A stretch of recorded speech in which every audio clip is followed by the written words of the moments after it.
Berani-beraninya kamu injakan kaki di sini setelah 1 bulan membiayai perempuan simpananmu pakai uang kantorku.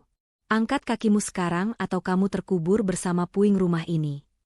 Klik subscribe dan like sekarang juga.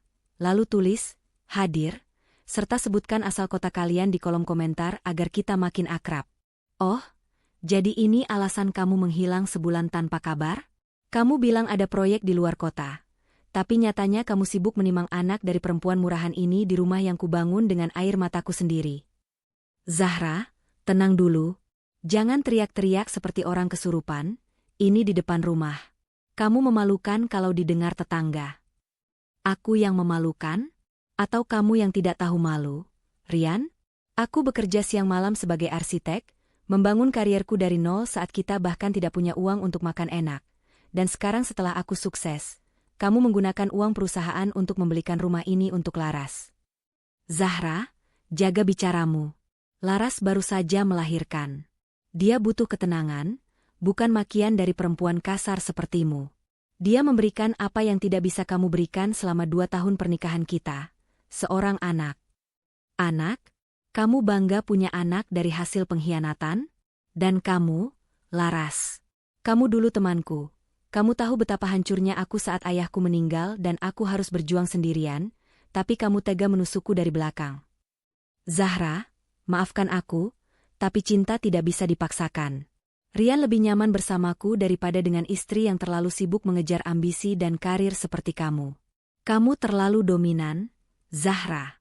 Rian butuh wanita yang melayaninya, bukan bos yang memerintahnya. Nyaman karena uangku. Maksudmu? Kamu pikir baju yang kamu pakai dan biaya persalinanmu itu dari mana, kalau bukan dari rekening bisnis yang aku kelola? Rian tidak punya apa-apa tanpa aku. Cukup, Zahra. Jangan menghina suamimu sendiri. Rian itu laki-laki, dia punya harga diri. Kalau kamu merasa rumah ini milikmu karena uangmu, ingat, sertifikatnya atas nama Rian.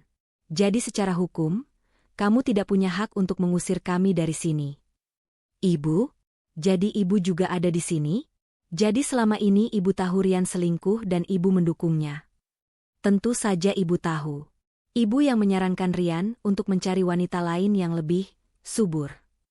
Kamu itu terlalu pintar untuk jadi istri, Zahra. Istri itu di dapur, bukan di kantor proyek sampai malam. Laras lebih pantas menjadi menantu ibu daripada kamu yang sombong karena merasa punya power. Luar biasa. Ibu mertua yang sangat mulia. Jadi kalian bertiga sudah bersekongkol di belakangku selama ini? Ibu rela menjual harga diri keluarga demi uang saku tambahan dari Rian yang asalnya juga dari kantongku. Zahra, lebih baik kamu pergi sekarang. Ambil barang-barangmu di rumah lama, dan jangan pernah ganggu keluarga kecil kami lagi. Kamu punya karir yang hebat, kan? Harusnya kamu bisa cari laki-laki lain yang lebih kaya, jangan ganggu kebahagiaan kami.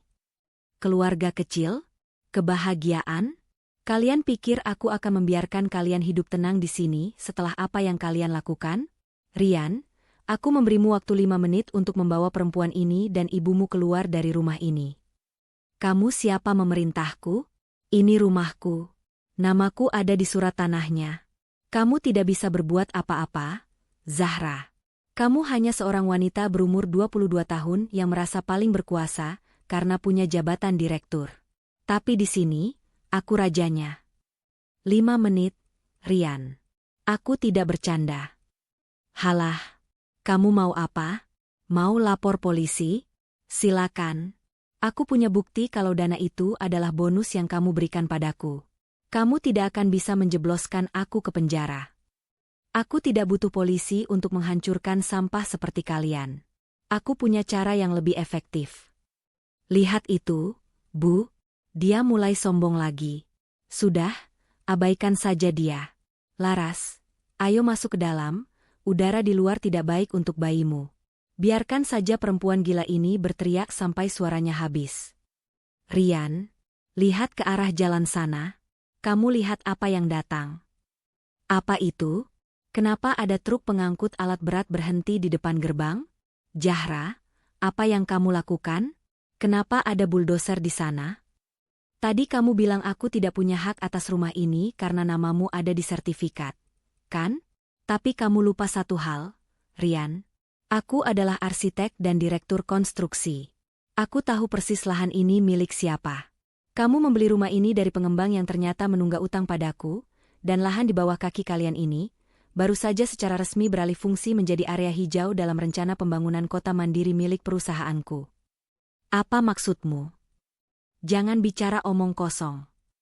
Artinya, rumah ini ilegal. Dan sebagai pemegang hak pengelolaan lahan yang baru, aku punya perintah resmi untuk melakukan pembongkaran total hari ini juga. Detik ini juga. Zahra, kamu gila. Ada bayi di dalam. Kamu tidak mungkin berani. Jangan uji nyaliku, Rian. Operator, mulai hancurkan pagar depannya sekarang.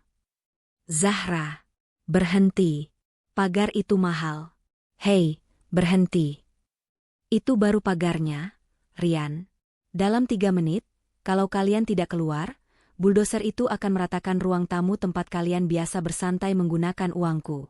Pilihannya hanya 2, keluar dengan selamat, atau tertimbun bersama harga diri kalian yang sudah busuk itu. Zahra, hentikan. Kamu sudah gila ya? Ini rumah harganya miliaran. Kamu tidak bisa sembarangan menghancurkannya. Miliaran?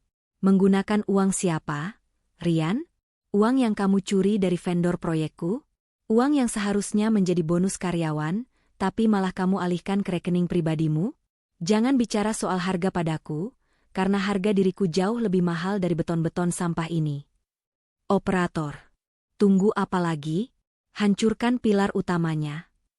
Zahra, demi Tuhan, ibu masih di dalam. Laras dan bayinya juga ada di sana. Kamu mau jadi pembunuh? Kalau begitu suruh mereka keluar. Aku beri waktu 30 detik, atau pilar itu akan rubuh menimpa ruang tamu kalian yang megah itu. 1, 2, 3. Ibu, Laras, keluar, cepat keluar. Zahra benar-benar gila, dia membawa alat berat. Rian, ada apa ini? Kenapa suaranya berisik sekali? Astaga, itu pilar depan kita retak. Rian, tolong. Cepat keluar, Bu. Laras, bawa bayinya. Lari ke halaman samping. Lihat itu, tikus-tikus kecil mulai berlarian keluar dari lubangnya. Bagaimana rasanya, ibu mertua yang terhormat? Masih ingin bicara soal menantu yang harus melayani suami di dapur? Sekarang, dapur yang ibu banggakan itu akan menjadi puing dalam hitungan menit. Zahra, kamu keterlaluan. Ibu akan laporkan kamu ke polisi. Kamu melakukan perusakan properti orang lain. Silakan, Bu. Laporkan saja. Tapi sebelum ibu menelepon polisi, pastikan ibu tahu bahwa tanah ini sudah bukan milik Rian lagi. Aku sudah mematikan izin mendirikan bangunannya pagi ini melalui orang dalam di Dinas Tata Kota. Secara hukum, bangunan ini adalah bangunan liar. Dan aku punya surat perintah pembongkaran resmi karena area ini akan segera digali untuk saluran drainase utama proyek pemerintah. Zahra, tolong kita bisa bicarakan ini baik-baik. Laras baru saja melahirkan, dia tidak punya tempat tinggal lain. Semua uangku sudah masuk ke rumah ini. Itu masalahmu, Rian, bukan masalahku. Dulu, saat aku sakit parah dan hampir kehilangan nyawaku karena kelelahan bekerja, kamu justru mengusirku dari rumah kontrakan kita hanya karena ibumu bilang aku, istri pembawa sial, yang hanya bisa menghabiskan uang untuk pengobatan. Kamu ingat itu? Itu kan masa lalu, Zahra. Sekarang situasinya berbeda. Benar, situasinya sangat berbeda. Dulu aku lemah, sekarang aku yang memegang kendali. Dulu aku miskin, sekarang aku bisa membeli seluruh hidupmu jika aku mau. Operator, hancurkan balkon lantai 2. Kamar utama mereka ada di sana. Kan? Ratakan. Tidak. Zahra, perhiasanku masih di dalam. Rian, cepat selamatkan perhiasan ibu di lemari kamar atas. Jangan bergerak, Rian. Kalau kamu melangkah 1 senti saja ke dalam rumah itu, aku tidak menjamin operator itu akan menghentikan ayunan bajanya. Pilih perhiasan ibumu atau nyawamu. Zahra, kamu kejam. Kamu wanita berhati batu. Aku menyesal pernah menikahimu. Penyesalanmu tidak ada artinya bagiku. Laras, kenapa kamu diam saja? Mana wajah sombongmu yang tadi bilang kalau cinta tidak bisa dipaksakan? Sekarang, coba paksa cintamu itu untuk membangunkan kembali rumah ini saat semuanya sudah jadi debu. Zahra, aku mohon kasihanilah bayiku. Kasihan?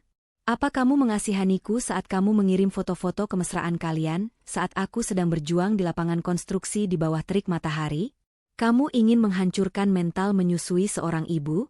Aku bukan ibu dari anak itu. Jadi jangan minta belas kasihan padaku. Mintalah pada suami hebatmu yang ternyata hanya seorang pencuri dan pecundang. Rumahku istanaku, Rian. Lihat itu. Kamar bayinya hancur. Semua perabotan impor itu hancur. Semua itu dibeli dengan uang haram, jadi memang sudah seharusnya kembali ke tanah. Rian, dengar baik-baik. Ini baru permulaan. Aku tidak hanya menghancurkan rumah ini. Aku sudah mengirimkan seluruh bukti penggelapan dana dan manipulasi laporan keuangan yang kamu lakukan ke kepolisian pusat. Besok pagi, surat panggilan akan sampai di tanganmu. Apa? Zahra, kamu mau memenjarakan suamimu sendiri? Suami? Sejak kamu mengkhianatiku dengan teman baikku sendiri dan membawa ibumu untuk ikut menggerogoti hartaku, kamu sudah mati di mataku. Kamu bukan suamiku, kamu hanya sampah yang lupa dibuang. Dan hari ini, aku sedang melakukan pembersihan besar-besaran. Ibu, bagaimana ini? Kita tidak punya tempat tinggal, uang di rekeningku juga dibekukan oleh Zahra. Tanya pada ibumu, Rian. Bukankah dia punya banyak uang dari hasil menjual rahasia desain proyekku ke perusahaan saingan? Oh, ibu pikir aku tidak tahu? Aku sudah menyadap semua telepon ibu selama sebulan terakhir. Uang suap yang ibu terima itu sudah aku alihkan kembali ke rekening penampungan atas nama kerugian perusahaan. Kamu benar-benar iblis. Zahra? Bukan, Bu. Aku hanya seorang wanita cerdas yang tahu bagaimana cara membela diri. Sekarang, silakan kalian bertiga menikmati puing-puing ini. Jangan harap ada satu sen pun yang tersisa untuk kalian. Selamat menjalani hidup baru di jalanan. Zahra, kembali kamu. Zahra? Rian, cepat lakukan sesuatu. Jangan cuma berdiri seperti patung. Perhiasan ibu, tabungan ibu, semuanya tertimbun di bawah sana. Kamu itu laki-laki, kenapa diam saja melihat istri gila itu menghancurkan hidup kita? Ibu pikir aku harus apa? Ibu lihat sendiri kan, dia membawa aparat keamanan pribadi dan alat berat. Kalau aku maju, aku bisa mati tertimpa tembok atau dipukuli pengawalnya. Zahra bukan Zahra yang dulu kita kenal, Bu. Ini semua gara-gara kamu, Laras. Kalau saja kamu tidak mendesak Rian untuk membelikan rumah mewah ini, kita mungkin masih punya simpanan uang. Sekarang lihat, bayimu menangis, kita tidak punya atap, dan tanah ini pun bukan milik kita. Kok jadi aku yang disalahkan, Bu? Ibu sendiri yang bilang kalau aku harus tinggal di tempat mewah, supaya cucu ibu tidak hidup susah. Ibu juga yang menikmati uang belanja jutaan setiap minggu dari Rian. Kan? Sekarang saat susah, ibu mau cuci tangan. Sudah. Berhenti berdebat. Telingaku mau pecah. Laras, tenangkan bayimu. Kita harus pergi dari sini sebelum wartawan datang. Aku tahu tabiat Zahra, dia pasti sudah menghubungi media untuk mempermalukan kita. Mau pergi kemana, Rian? Aku tidak punya uang sepeser pun. Dompetku tertinggal di dalam kamar yang sekarang sudah jadi puing itu. Aku masih punya sisa saldo di kartu kredit. Tunggu, kenapa aplikasinya tidak bisa dibuka? Akun diblokir? Sial, Zahra benar-benar mematikan semua aksesku. Dia pemegang kartu utama, dia bisa memutus alirannya kapan saja. Jadi kita benar-benar jadi gelandangan sekarang? Di pinggir jalan dengan bayi yang baru lahir? Rian, aku tidak mau hidup susah. Kamu janji akan menjadikanku ratu. Ratu apa? Lihat sekelilingmu, Laras. Kita bahkan lebih rendah dari pemulung sekarang. Setidaknya pemulung punya karung, kita cuma punya baju di badan. Rian, ibu lapar. Ibu belum makan siang. Dan obat darah tinggi ibu juga tertimbun di sana. Tolong, cari cara, Nak. Hubungi teman-teman kantormu, pinjam uang pada mereka. Teman kantor? Ibu lupa? Zahra itu bos di sana. Siapa yang berani meminjamkan uang pada orang yang sudah mengkhianati direktur utama mereka? Kalau mereka membantuku, besok mereka pasti dipecat. Zahra sudah mengunci semua pintu untuk kita. Tunggu, Rian. Masih ada satu harapan. Bukankah ibu bilang ibu punya simpanan dari perusahaan saingan Zahra? Uang suap yang ibu terima untuk membocorkan rahasia desain itu? Mana kartunya? Kita pakai uang itu dulu. Zahra tadi bilang dia sudah mengalihkan uang itu kembali sebagai kerugian perusahaan. Aku tidak percaya, tapi mari kita cek ATM di ujung jalan sana. Ayo, sebelum malam tiba. Silakan masukkan kartu ibu, masukkan PIN-nya cepat. Bu. Sabar, Rian. Ibu gemetar. Nah, sudah. Sekarang cek saldo. Apa? Saldonya 0? Benar-benar 0? Bagaimana mungkin? Ada pesan masuk di layar ATM-nya, Rian. Baca itu. Terima kasih atas donasinya untuk panti asuhan. Tertanda, Zahra. Bajingan. Dia tidak hanya mengambil uangnya kembali, dia menyumbangkan sisa uang ibu ke panti asuhan atas nama ibu. Dia ingin kita benar-benar tidak punya sisa untuk makan. Zahra benar-benar iblis berbaju arsitek. Bagaimana dia bisa melakukan ini semua dalam satu waktu? Dia merencanakan ini dengan sangat rapi. Itu karena dia cerdas. Rian, sesuatu yang kita remehkan selama ini. Kita menganggap dia hanya mesin pencari uang, tapi kita lupa dia punya otak yang bisa merancang gedung pencakar langit. Merancang kehancuran kita tentu hal mudah baginya. Sekarang bagaimana? Bayiku haus, dia butuh susu formula. Laras tidak bisa menyusui karena stres. Rian, lakukan sesuatu. Aku akan coba hubungi ibuku maksudku mertuaku. Ibunya Zahra. Siapa tahu dia merasa kasihan padaku. Halo, Ibu? Ini Rian, Bu. Oh, Rian. Zahra sudah menceritakan semuanya. Dia bahkan mengirimkan rekaman suara kamu dan ibumu yang menghina keluarga kami. Jangan pernah telepon ke sini lagi. Bagi kami, kamu sudah mati. Dan satu lagi, pengacara Zahra akan segera mengirimkan surat sita terhadap motor dan mobil yang kamu pakai, karena itu semua aset perusahaan. Tapi Bu, tolong kami di jalanan. Dimatikan? Dia mematikan teleponnya? Sudah kubilang, Rian. Tidak ada tempat untuk kita. Sekarang, satu-satunya tempat yang bisa kita tuju adalah kontrakan sempit di pinggiran kota. Itu pun kalau pemiliknya mau dikasih jaminan KTP karena kita tidak punya uang tunai. Dari rumah mewah ke kontrakan kumuh dalam satu hari. Ini mimpi buruk. Ini pasti mimpi buruk. Bukan mimpi, Rian. Ini adalah bayaran untuk bayi yang kamu banggakan itu, dan pengkhianatan yang kamu lakukan pada istri yang sudah mengangkat derajatmu dari selokan. Sekarang, selamat menikmati kembali hidup di selokan. Zahra, proyek Green City resmi jatuh ke tangan kita. Dewan Komisaris sangat terkesan dengan ketegasanmu menangani kebocoran data kemarin. Mereka bilang, perusahaan butuh pemimpin sedingin baja seperti kamu. Terima kasih, Pak Andi. Tapi ini bukan soal dingin atau panas. Ini soal integritas. Saya tidak akan membiarkan parasit merusak apa yang saya bangun dengan keringat sendiri. Tolong siapkan dokumen untuk peluncuran unit baru di Jakarta Selatan. Saya ingin semua selesai sore ini. Tentu, Zahra. Oh, satu lagi, ada seseorang yang mencarimu di lobi. Katanya, dia ibu mertuamu. Dia terlihat cukup memprihatinkan. Ibu mertua? Saya tidak punya mertua lagi sejak surat cerai itu saya layangkan.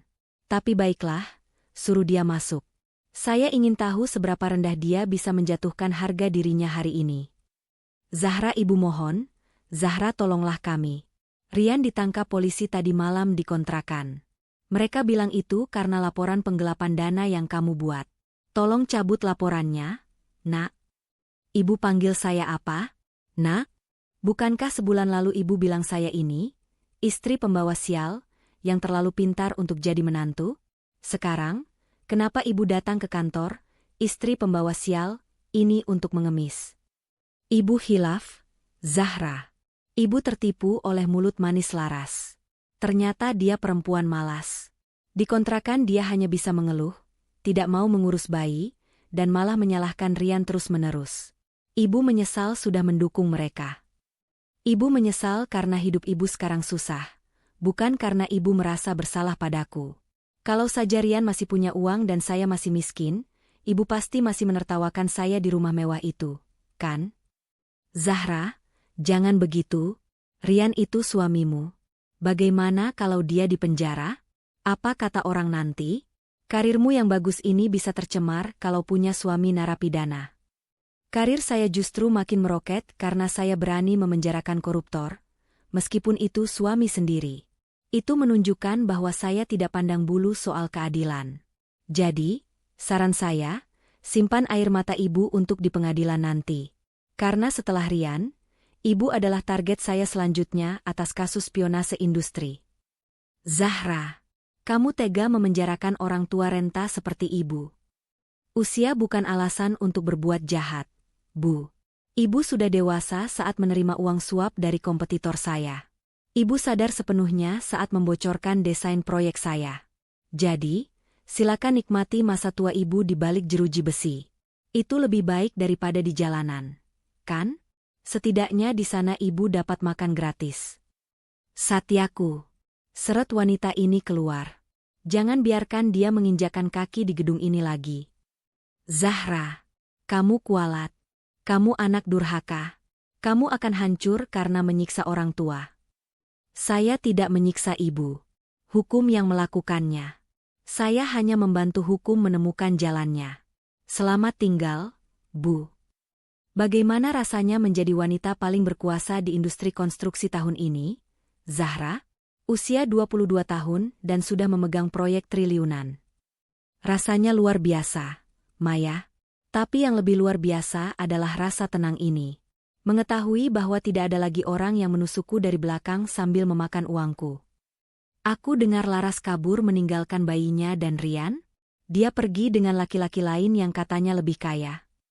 Tentu saja. Perempuan seperti Laras tidak punya kesetiaan. Dia hanya parasit yang mencari inang baru setelah yang lama kering. Rian sekarang di sel sendirian, tanpa uang, tanpa pengacara, dan tanpa keluarga yang membela. Dia mendapatkan apa yang dia tanam. Lalu bagaimana dengan bayinya? Saya bukan orang kejam, Maya. Saya sudah menginstruksikan tim legal untuk menyerahkan bayi itu ke panti asuhan yang legal, dan menjamin seluruh biaya pendidikannya sampai dewasa secara anonim.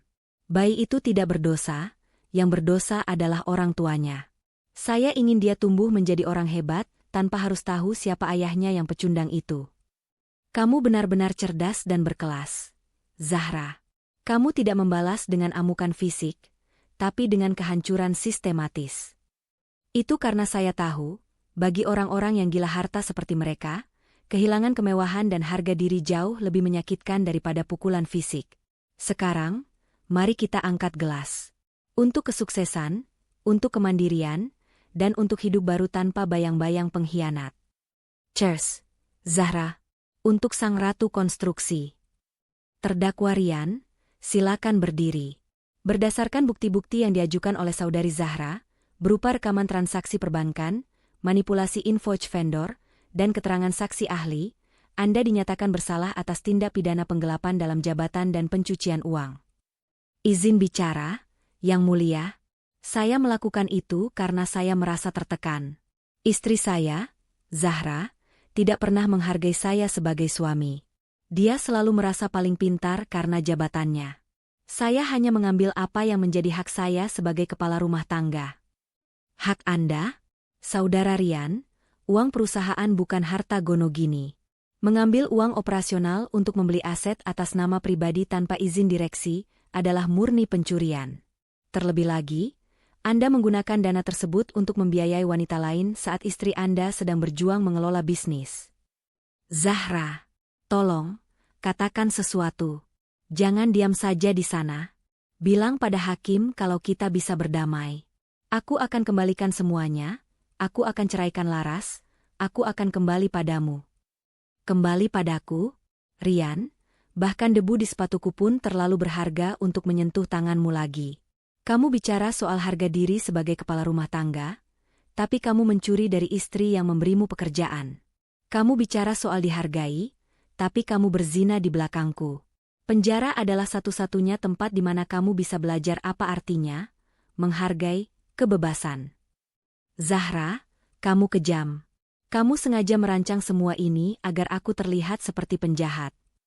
Kamu tidak perlu dirancang untuk jadi penjahat, Rian. Kamu sudah melakukannya sendiri dengan sangat rapi.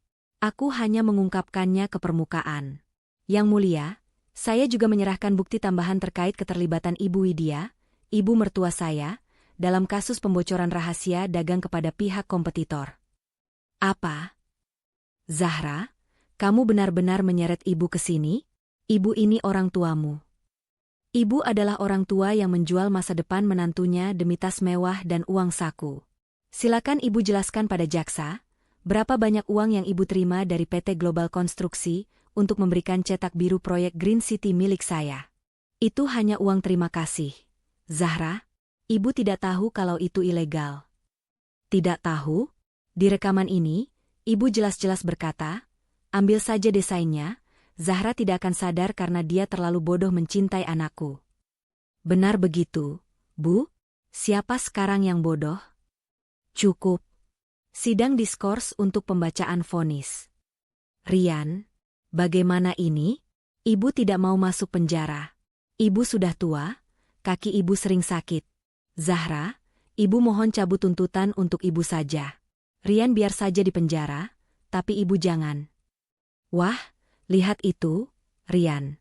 Ibu yang selama ini kamu bela habis-habisan, yang kamu prioritaskan di atas aku, ternyata bersedia mengorbankanmu demi keselamatannya sendiri. Bagaimana rasanya dikhianati oleh orang yang paling kamu percayai? Zahra, aku tidak menyangka ibu akan bicara begitu. Tentu saja. Kalian berdua dipersatukan oleh keserakahan. Dan saat keserakahan itu hancur, tidak ada lagi ikatan yang tersisa. Kalian bukan keluarga, kalian hanya sekumpulan parasit yang sedang berebut sisa makanan. Lalu di mana Laras? Kenapa dia tidak datang menemaniku di sidang ini? Laras? Dia sudah pergi sejak rumah itu rata dengan tanah. Rian. Dia membawa kabur sisa perhiasan yang sempat ibu selamatkan sebelum polisi datang. Kabar terakhir yang saya dengar, dia sedang menggoda seorang pengusaha tua di luar kota. Kamu pikir dia mencintaimu? Dia hanya mencintai saldo rekeningmu yang asalnya dari kantongku. Sialan, aku sudah memberikan segalanya untuk dia. Aku bahkan mengkhianati istri sehebat kamu demi dia. Jangan merasa jadi korban, Rian. Kamu mengkhianatiku karena kamu lemah dan rendah diri. Kamu ingin merasa berkuasa dengan menindas istri yang sukses. Tapi nyatanya kamu hanya butuh divalidasi oleh perempuan yang lebih rendah darimu agar kamu merasa seperti raja. Sidang dilanjutkan. Terdakwa Rian divonis hukuman 8 tahun penjara. Terdakwa Widya divonis 4 tahun penjara atas spionase industri dan penadahan barang curian. Tidak AA. 8 tahun? Zahra, aku bisa mati di sana. Zahra, tolong. Ibu tidak kuat, Rian. Ibu tidak kuat di penjara. Zahra, kamu anak terkutuk. Selamat menikmati hunian baru kalian. Tanpa AC, tanpa pelayan, dan tanpa uang curian. Saya punya proyek besar yang harus saya urus. Jadi saya tidak punya waktu lagi untuk melihat drama sampah ini. Zahra berjalan keluar gedung pengadilan dengan anggun. Kacamata hitamnya ia kenakan, sementara puluhan wartawan mengerumuninya. Ibu Zahra, bagaimana tanggapan Anda mengenai vonis mantan suami Anda? Keadilan sudah ditegakkan. Fokus saya sekarang adalah membangun masa depan, bukan meratapi masa lalu yang busuk. Perusahaan saya baru saja mendapatkan investasi dari luar negeri sebesar 2 triliun rupiah. Itu jauh lebih menarik untuk dibahas daripada seorang narapidana. Anda sangat kuat, Zahra. Apa rahasianya di usia 22 tahun ini? Sederhana. Jangan pernah biarkan perasaanmu mengalahkan logikamu. Dan jangan pernah memberikan kunci istanamu kepada orang yang bahkan tidak tahu cara menghargai sebuah pintu. Zahra, selamat. Majalah bisnis baru saja menobatkanmu sebagai The Most Powerful Woman Under 30. Foto wajahmu ada di papan iklan sepanjang jalan protokol. Bagaimana rasanya melihat dunia di bawah kakimu sekarang? Dunia tidak di bawah kakiku, Maya. Dunia ada di tanganku karena aku memilih untuk memegang kendalinya.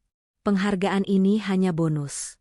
Kemenangan yang sebenarnya adalah ketika aku bisa tidur nyenyak tanpa harus curiga siapa yang sedang memeriksa isi berangkasku malam-malam. Tapi serius, Zahra, kamu benar-benar tidak tersentuh. Setelah skandal persidangan itu, banyak yang mengira citramu akan jatuh. Tapi kamu malah membalikan keadaan dengan donasi besar-besaran dan proyek rumah subsidi untuk korban penggusuran. Kamu jenius. Orang-orang menyukai cerita kebangkitan, Maya. Mereka ingin melihat wanita yang diselingkuhi tidak hanya menangis, tapi juga mampu meruntuhkan gunung. Sekarang, mari kita bicara bisnis. Bagaimana perkembangan akuisisi lahan di pusat kota? Sudah beres. Dan tebak apa? Lahan itu mencakup area penjara tempat Rian ditahan. Perusahaanmu sekarang secara tidak langsung adalah tuan tanah bagi tempat tinggal mantan suamimu. Bukankah itu puitis? Sangat puitis. Tapi aku tidak akan membuang waktu untuk mengunjunginya. Biarkan dia menikmati dinding beton yang mungkin saja salah satu desainnya adalah hasil tiruan dari ide-ideku yang dulu dia curi. Woi, tahanan baru. Cepat sikat lantai kamar mandi sampai bersih. Jangan manja, di sini kamu bukan direktur bayangan lagi. Sabar, Bang, kaki saya sedang sakit. Saya tidak terbiasa kerja kasar seperti ini. Banyak bicara kamu, Rian. Dengar ya, di sini kami tahu kasusmu. Lelaki yang makan dari keringat istri tapi malah berkhianat. Di penjara pun, pengkhianat seperti kamu ada di kasta terendah. Cepat sikat atau jatah makanmu aku buang ke selokan. Ampun, Bang, saya kerjakan sekarang. Rian, ada kunjungan untukmu. Cepat ke ruang bicara. Mana Zahra?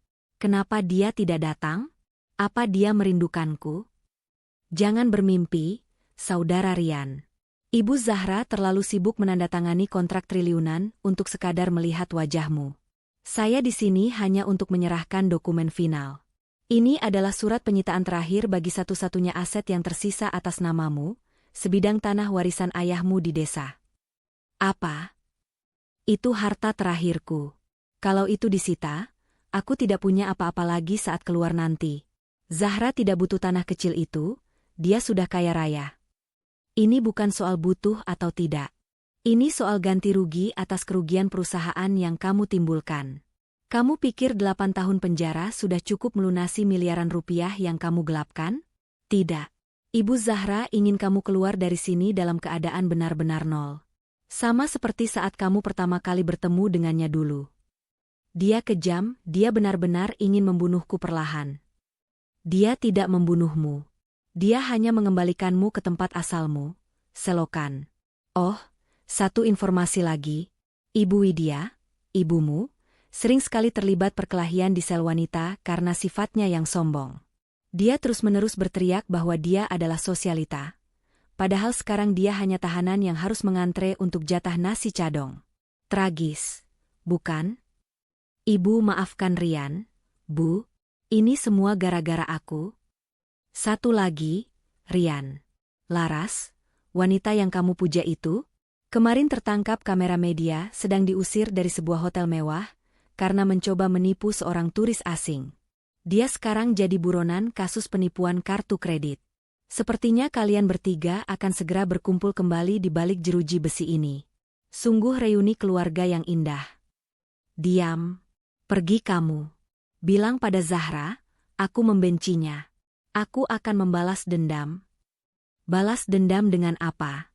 Rian, kamu tidak punya uang, tidak punya koneksi, dan namamu sudah hitam di seluruh industri.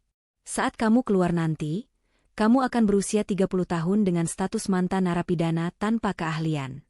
Sedangkan Zahra, dia mungkin sudah memiliki pulau pribadi saat itu. Zahra berdiri di depan jendela kaca besar yang memperlihatkan pemandangan lampu kota. Dia menyesap teh mahalnya dengan tenang. Di meja kerjanya, ada foto dirinya bersama ibunya yang kini hidup sangat makmur di rumah baru yang lebih megah dari sebelumnya. Selesai sudah. Satu persatu mereka jatuh. Bukan karena aku mendorong mereka, tapi karena mereka melompat sendiri ke jurang keserakahan. Ibu, sekarang kita tidak perlu takut lagi pada siapapun. Zahra mengambil sebuah map baru bertuliskan, Project Expansion, Global Market. Dia tersenyum. Di usia 22 tahun, dia bukan lagi korban. Dia adalah arsitek dari takdirnya sendiri, dan bangunannya kali ini tidak akan pernah bisa diruntuhkan oleh siapapun. 5 tahun telah berlalu sejak gemuruh buldoser meratakan istana pengkhianatan itu. Kini, di puncak gedung pencakar langit setinggi 80 lantai yang dinamai Zahra Tower, seorang wanita berdiri menatap cakrawala. Zahra, yang kini berusia 27 tahun, telah bertransformasi menjadi ikon kesuksesan global. Pakaiannya bukan lagi sekadar baju kantor biasa, melainkan adibusana yang memancarkan otoritas dan kelas. Ibu Zahra, helikopter sudah siap untuk membawa ibu ke lokasi peresmian panti asuhan dan sekolah seni yang ibu bangun. Semua media internasional sudah menunggu. Terima kasih, Maya. Oh, apakah laporan mengenai proyek pembersihan itu sudah masuk? Sudah, Zahra. Rian baru saja bebas bersyarat kemarin. Sesuai instruksimu, tim kita memantau kepulangannya. Rian melangkah keluar dari gerbang penjara dengan pakaian lusuh dan kantong plastik berisi sisa barang-barangnya. Wajahnya yang dulu sombong kini tampak tua, kuyu, dan penuh gurat penderitaan. Tidak ada jemputan mewah, tidak ada laras, dan tidak ada lagi ibu yang memujanya. Ia mencoba mendatangi rumah lama ibunya, namun tempat itu sudah berubah menjadi area pembuangan sampah industri. Saat ia mencoba melamar kerja di sebuah toko bangunan kecil, pemiliknya langsung mengusirnya begitu melihat rekam jejaknya di internet. Maaf, kami tidak menerima mantan narapidana penggelapan dana. Apalagi yang tega mengkhianati istri sehebat Zahra. Kamu itu sampah masyarakat, pergi sana. Rian terduduk di pinggir jalan, menatap papan reklam raksasa di seberang jalan yang menampilkan wajah Zahra dengan kutipan. Kecerdasan adalah senjata terbaik untuk menghancurkan pengkhianat. Ia menangis terseduh-seduh, menyadari bahwa di usia produktifnya, ia telah kehilangan segalanya tanpa sisa. Seorang wanita tua duduk di sudut ruangan, terus-menerus menggambar garis-garis di dinding dengan jarinya. Zahra rumahnya mewah perhiasan ibu mana tas ibu. Mantan ibu mertua Zahra itu telah kehilangan akal sehatnya setelah 2 tahun di penjara. Ia tidak tahan menghadapi kenyataan bahwa ia bukan lagi sosialita. Ia terus hidup dalam delusi masa lalu, sementara perawat hanya bisa menggelengkan kepala melihat wanita yang dulunya begitu angkuh kini harus bergantung pada belas kasihan negara. Sedangkan Laras? Kabar terakhir menyebutkan ia mendekam di penjara luar negeri karena kasus sindikat penipuan internasional. Kecantikannya telah pudar, dan tidak ada lagi pria yang mau menolongnya. Zahra turun dari helikopter disambut oleh ratusan anak yatim piatu yang ia biayai. Di antara mereka, ada seorang anak laki-laki berusia 5 tahun yang tampak sangat cerdas. Zahra berlutut di depannya, mengusap kepala anak itu dengan lembut. Anak itu adalah anak Rian dan Laras yang dulu ia titipkan ke panti asuhan secara anonim. Zahra tidak membencinya. Baginya, anak itu adalah bukti bahwa ia bisa memutus rantai kejahatan dengan kebaikan. Ia memastikan anak itu mendapatkan pendidikan terbaik agar kelak tidak menjadi pria pecundang seperti ayahnya atau wanita parasit seperti ibunya. Ibu Zahra, apakah ibu bahagia? Tanya seorang wartawan saat acara pemotongan pita. Zahra tersenyum, senyum yang tulus, berkelas, dan tenang. Bahagia bukan lagi kata yang tepat. Saya merasa utuh. Saya membangun kejayaan ini dari puing-puing rasa sakit yang mereka berikan. Jika dulu mereka tidak mengusir saya saat saya sakit, mungkin saya tidak akan pernah tahu seberapa besar kekuatan yang saya miliki. Saya berterima kasih pada pengkhianatan mereka, karena itu adalah bahan bakar terbaik untuk kesuksesan saya hari ini. Zahra menatap langit biru. Karirnya cemerlang, kekuasaannya mutlak, dan hartanya tak habis 7 turunan. Ia telah membuktikan bahwa cara terbaik untuk membalas dendam bukanlah dengan menjadi jahat seperti mereka, melainkan dengan menjadi sangat sukses hingga mereka bahkan tidak mampu menyentuh bayang-bayangmu.